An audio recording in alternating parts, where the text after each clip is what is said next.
I want to walk you through, because this is a new way of thinking about treating AML, I want to walk you through a little bit about what IDH is and what IDH does and what mutant IDH does. So the normal function of isocitrate dehydrogenase is to help your cells make energy.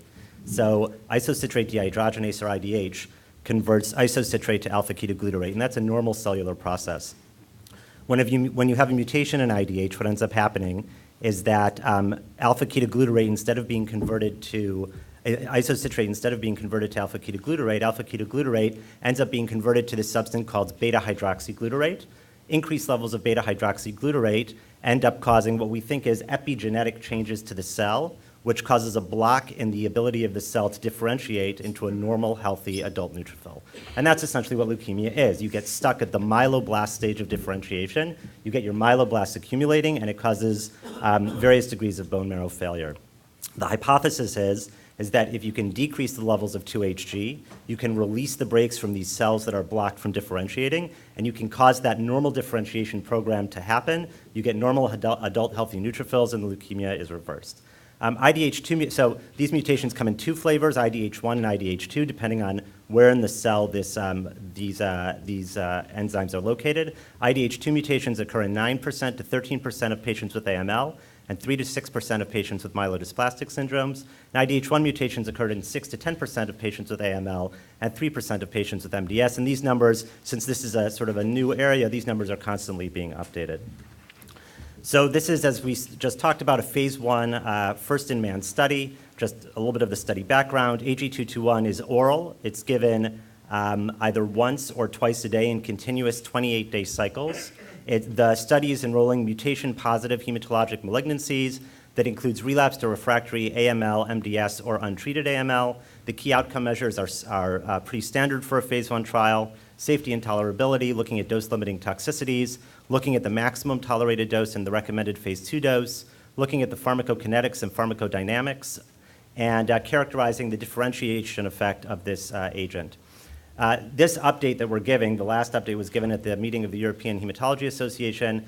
We've treated an additional 38 patients for a total of 73 patients on study as of October 1st, 2014. We've explored 4 additional dose cohorts with cumulative daily doses up to 300 milligrams. We've initiated 4 expansion cohorts at the 100 milligram once a day level, and there's in parallel dose escalation with both twice a day and once a day dosing regimens. So these are the patient characteristics. I want to draw your attention to just some salient points. Number one, the age of the patients is 67 years, which really reflects the age of patients in the United States with AML. Most of the patients had relapsed or refractory AML, 55 of them.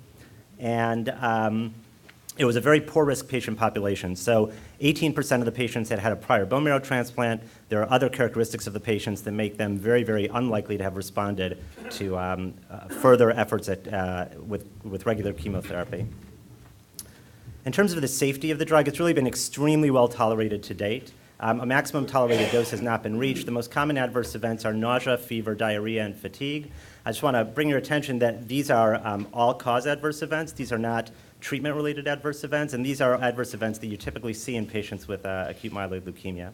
There's been one dose-limiting toxicity, which is a grade 5 hypoxia at 100 milligrams twice a day, and that was in a patient who also had unrelated fungal pneumonia and septic shock. The 30-day all-cause mortality was 4.1%, and the 60-day all-cause mortality was 13.7%.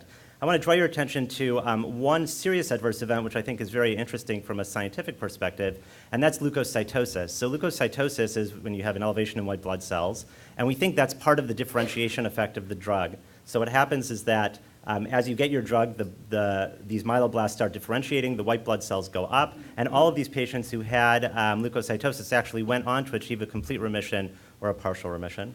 There have been 11 deaths reported on study. 2 were possibly related, a sepsis and hypoxia, and 1 due to atrial flutter.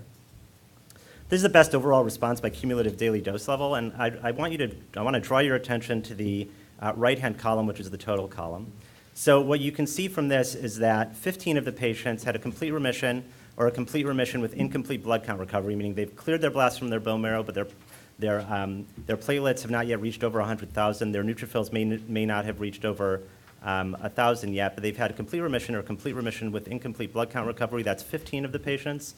10 of the patients have had a partial remission, and you know, but I'll tell you anyway, what that means is that you've had a 50% decrease in your blasts in your bone marrow, but you've had, this is a real partial remission, you've had normalization of your neutrophil count and normalization of your platelet count. 17 patients had stable disease, and there were only 2 patients in the efficacy evaluable population, which is the population of patients who had a day 28 response assessment who had progressive disease.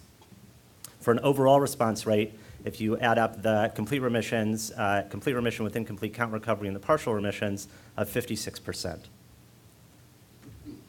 This is the duration of treatment and the best overall response. So this is something that, that we've been very interested in because obviously we want this agent to last a long time. You can see that in the green are the partial remissions, and in various shades of blue are the complete remissions or complete remissions with incomplete count recovery.